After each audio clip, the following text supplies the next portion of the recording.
Welcome to Enchanted Moments podcast. My name is Monica. And I'm Spencer. And this is Creme Brulee. She participates.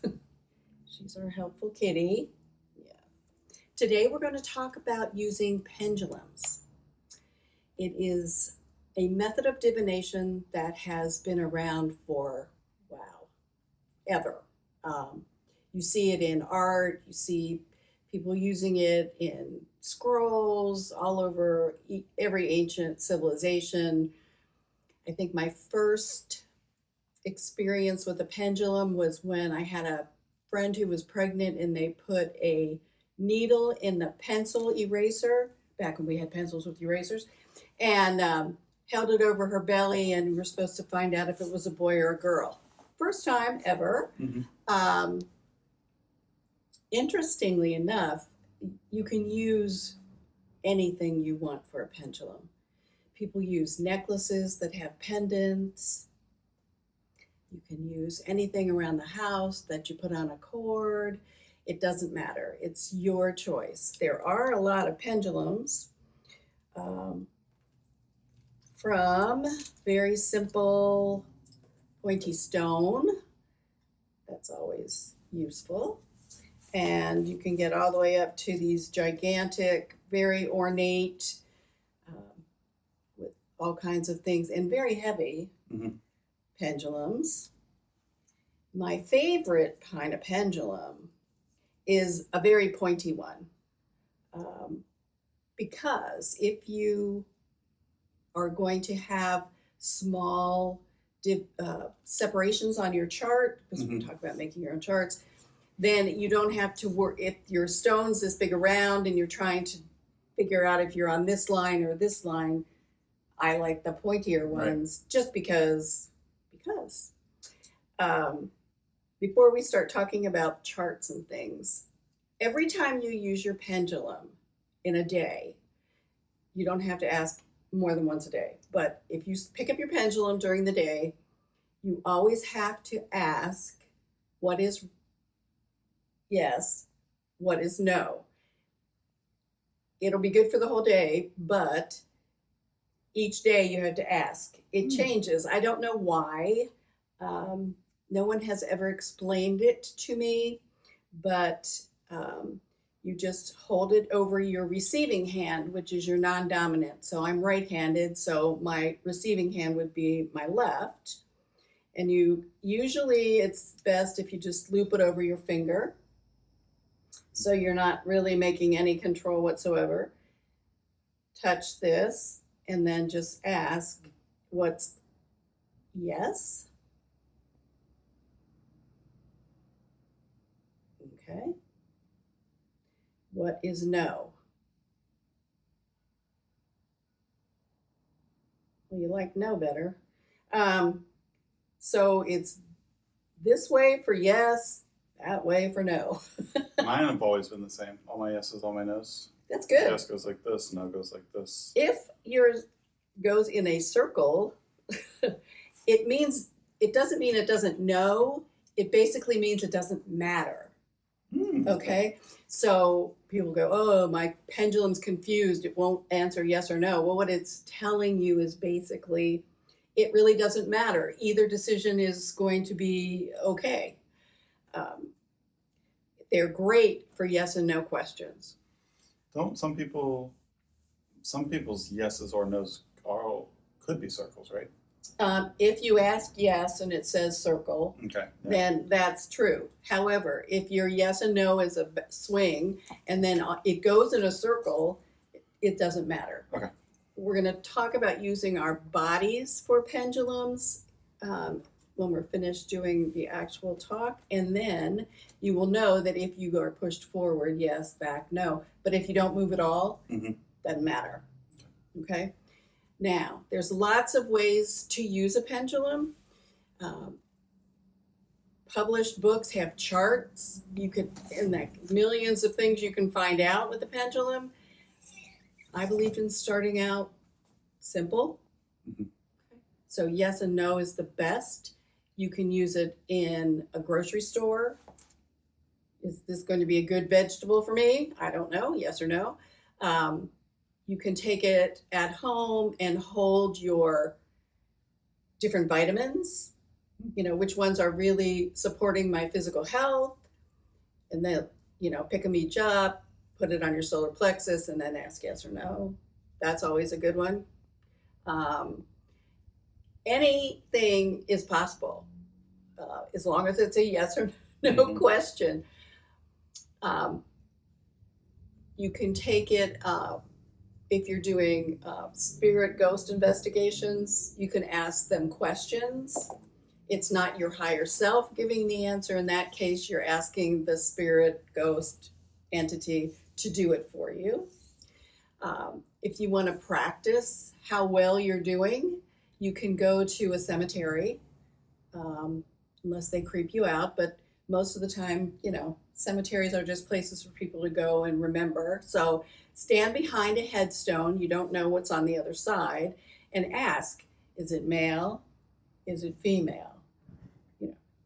And then look and see. It kind of tests how you're doing.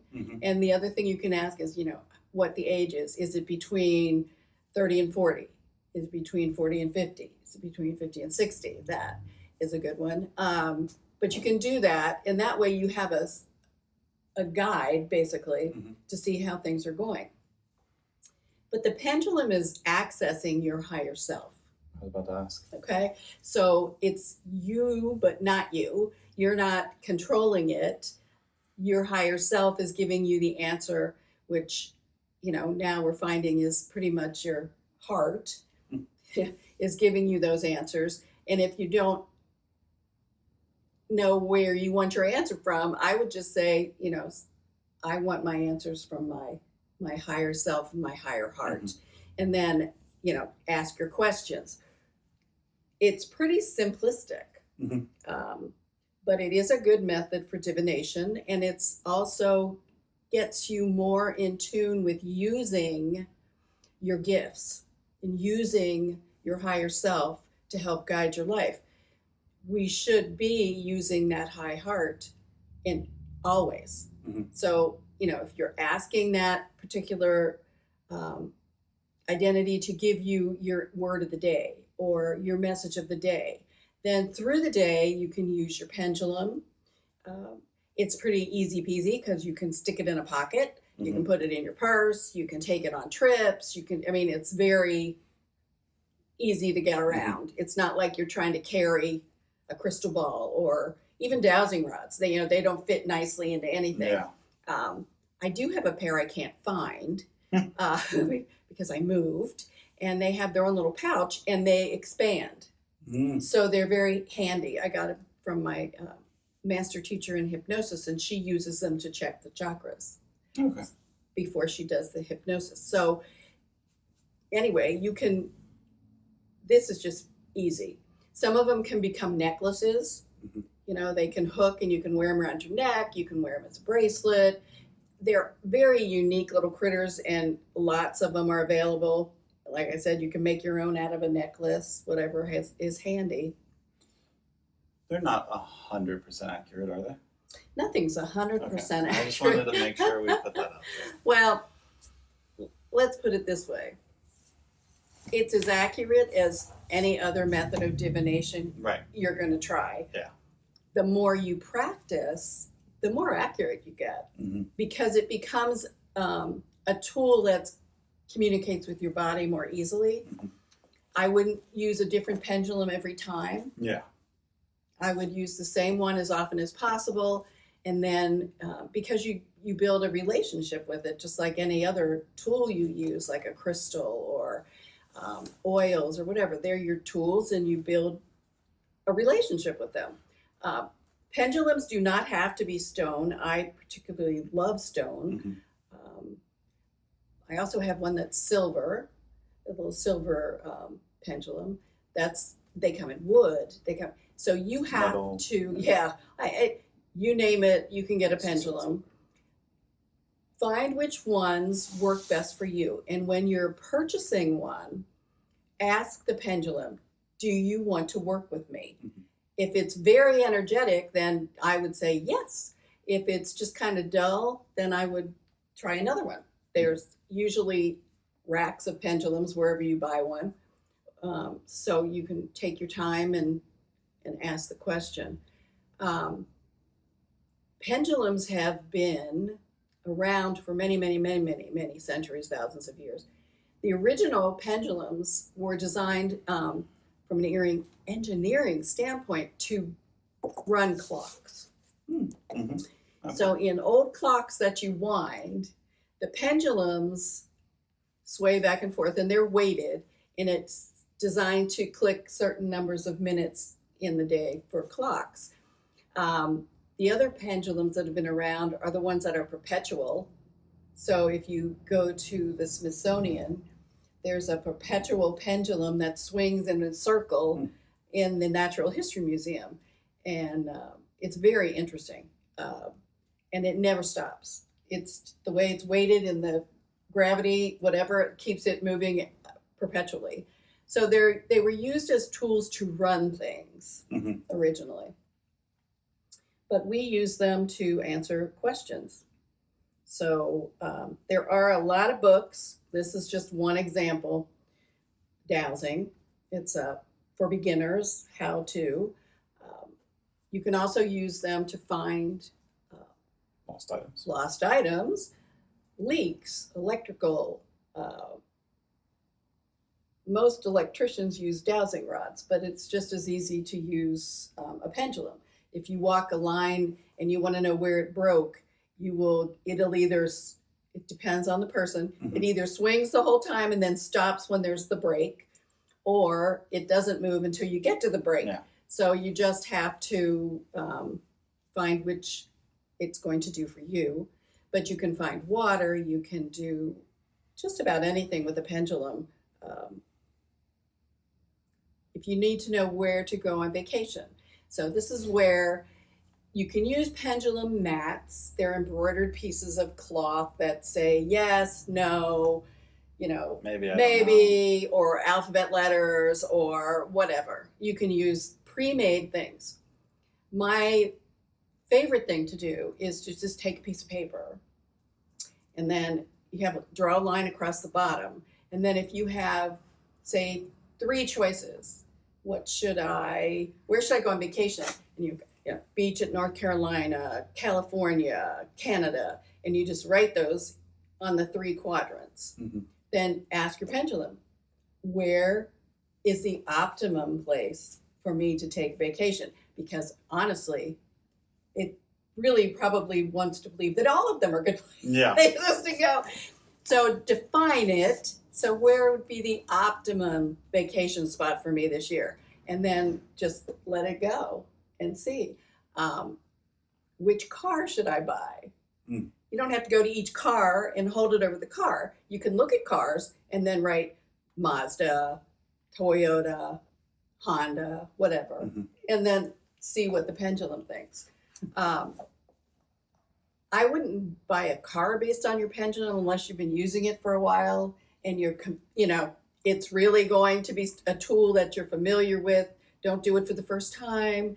Should I buy this $500 piece of gold? I would, work on it with your day-to-day life, get a relationship built with your pendulum, and then go for the gusto. Should we let creme brulee on our lap? Who knows? But they're very useful tools. It's just another method of dowsing. But I like the yes and no. Yeah. And you just keep asking to narrow it down.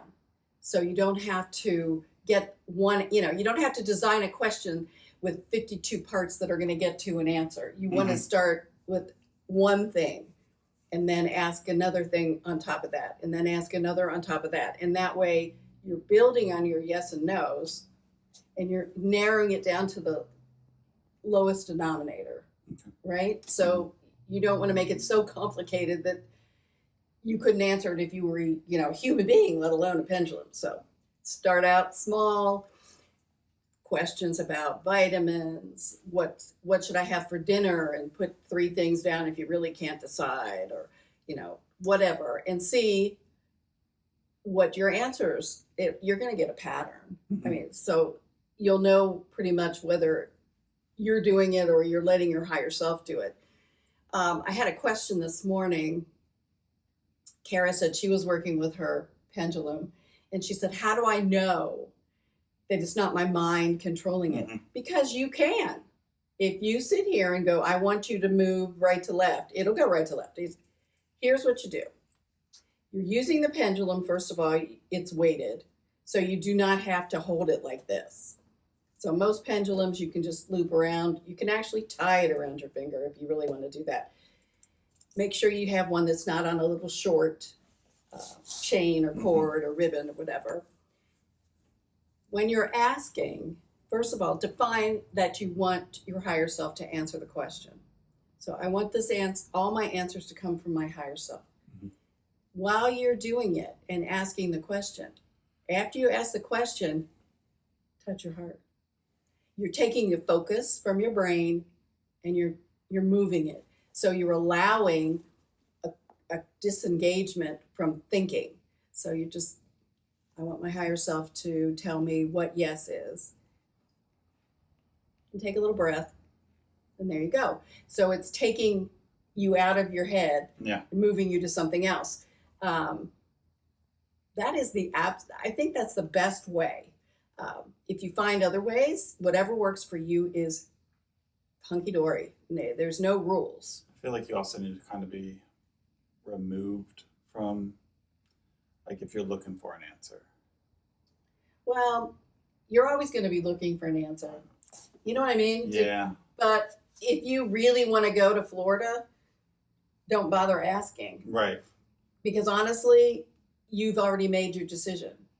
So the pendulum knows you've made your decision. You're really not open to another opportunity or Mhm. choice. So don't bother. Yeah. Mhm. So it's like when people flip coins in the air. Mhm.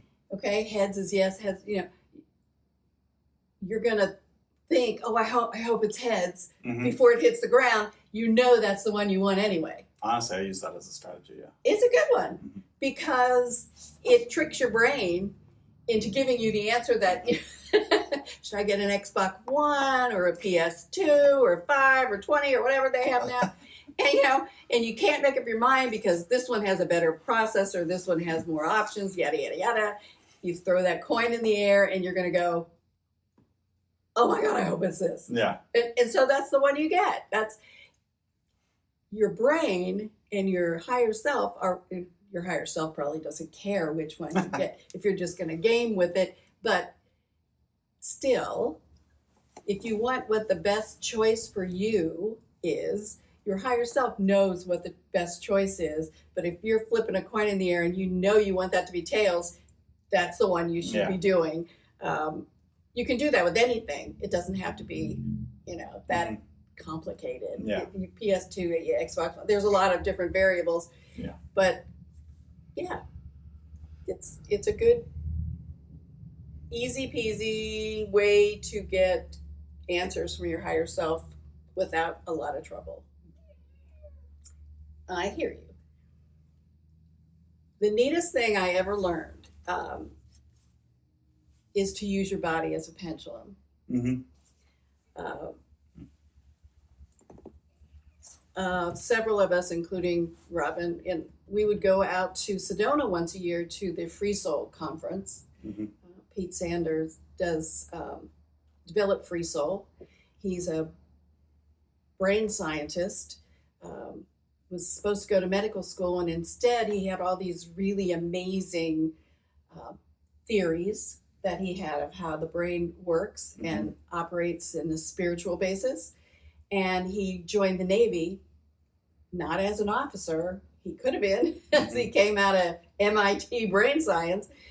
He went in as just a regular guy. And he used his techniques in his job to see if what he believed would work actually worked, and it did. And he had a son who went into SEAL training and was a SEAL and used those same methods to get through the program. Interesting. So we love Free Soul. It's a great methodology one of the things that he taught us was use your body as a pendulum. So you don't even have to take something out of your pocket. Mm-hmm. You're going to use your body and ask your guides to give you the information. You could ask your higher self, but I've always asked my guides, Mm-hmm. and I use it at the shop all the time when people come in and they want some stones for someone else. Okay, so their energy isn't there. What I do is I always ask their name and their birth date. And what that gives me as a person who uses that part of their brain, the right records for that individual. Mm-hmm. Everybody has their own way of accessing personal information for others, but I can get into their vibration with a name and a birth date. So I put the stones that appeal to me, little hairs from you. So if somebody says they want to have a baby, mm-hmm. for example, there are some stones that I know are really, really good and work almost every single time for fertility. And it's a rose quartz, which is unconditional love of self and others, a rainbow moonstone, which is your divine feminine, a carnelian, which is your sacral chakra, which is your creativity, your fertility, your birth of new ideas, and your organs that have to do with giving birth. Mm-hmm. So those three I know you may want to add some, mm-hmm. but those three are great. So I pick each one individually and I stand and I ask, is this the right stone for whoever the name is? Mm-hmm. And I ask my guides to move me forward for yes, back for no. I don't move at all if it doesn't make any difference. So when you're working with something that you want to have an energetic effect, you don't want those doesn't matters. Mm-hmm. You want something that's going to give you a positive response. Yeah. So I go through each one, and then those are the three for that person. Mm-hmm. If your intuition says, well, you really ought to add a quartz crystal to boost that energy, then you pick one the same way. Mm-hmm. You can do that with absolutely anything. So if somebody says, should I buy this necklace or this necklace? Mm-hmm. You can hold them up to their solar plexus and ask, or you can hold it to your solar plexus and ask for them, mm-hmm. and then put it down and see what kind of response you get. It's the same as if you were energy testing, but you're asking the guides, and basically my guides are asking their guide, which one of these is the mm-hmm. best one? Let me tell her. You know, I'm not going to ask somebody else's guides to push me around. Yeah. I prefer not to, actually.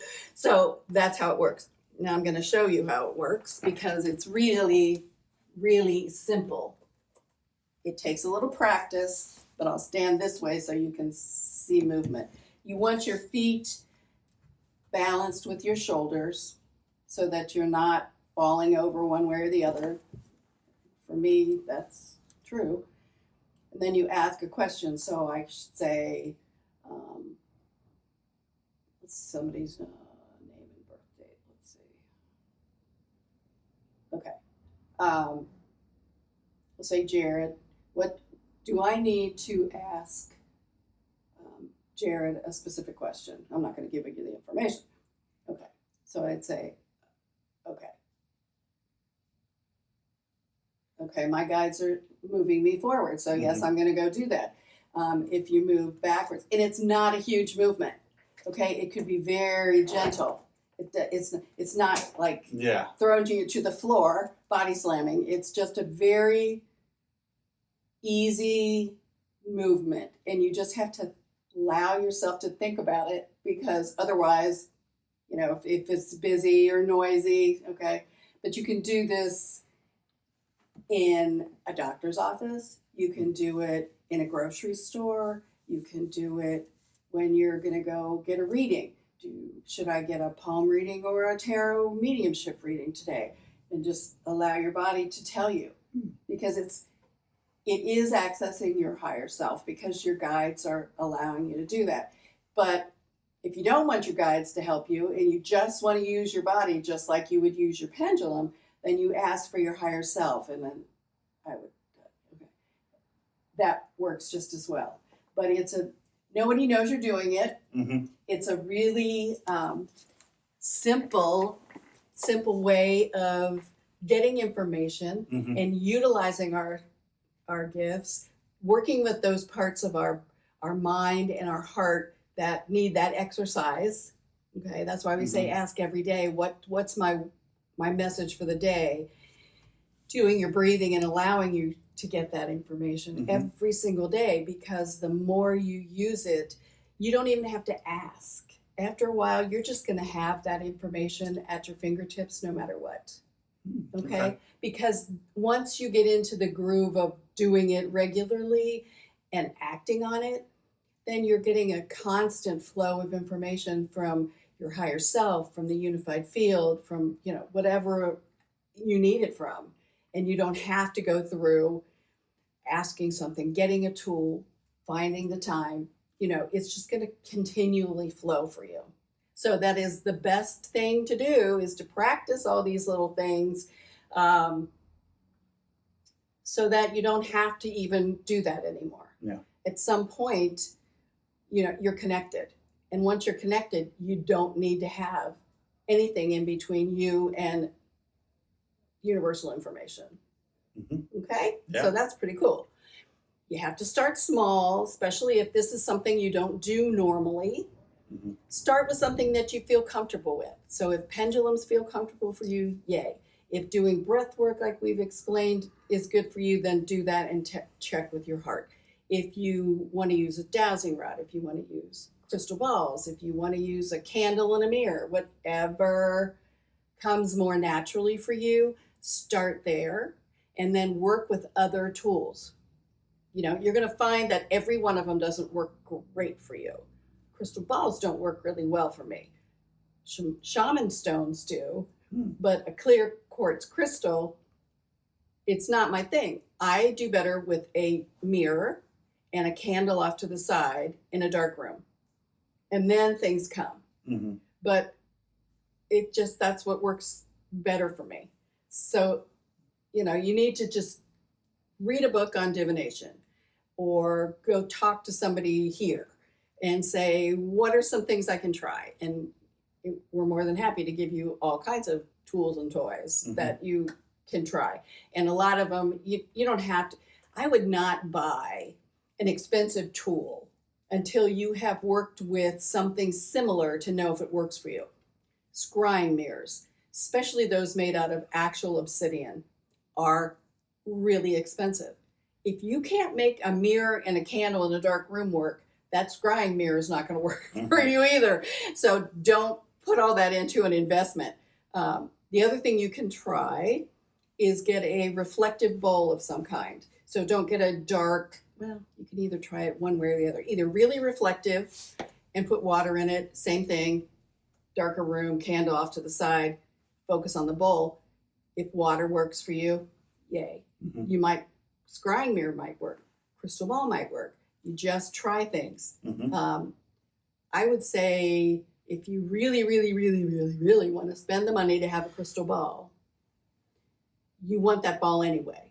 But if you want to see if it'll be a tool for you, go to a store, stand in front of that crystal ball and see if something comes to you. Also, try crystal balls that have distortions in them, rainbows, little splits. Pure melted quartz put back together again is really the only clear crystal ball you're going to get. I like the weird stuff inside because it tricks your mind into seeing things that may be what you need to see, as opposed to trying to have a visualization come into a clear quartz crystal. It's really up to you. We hope that was helpful. Do ask lots of questions of your higher self every single day. And we will see you next time on Enchanted Moments podcast. Shine your light so others can see you. Take care.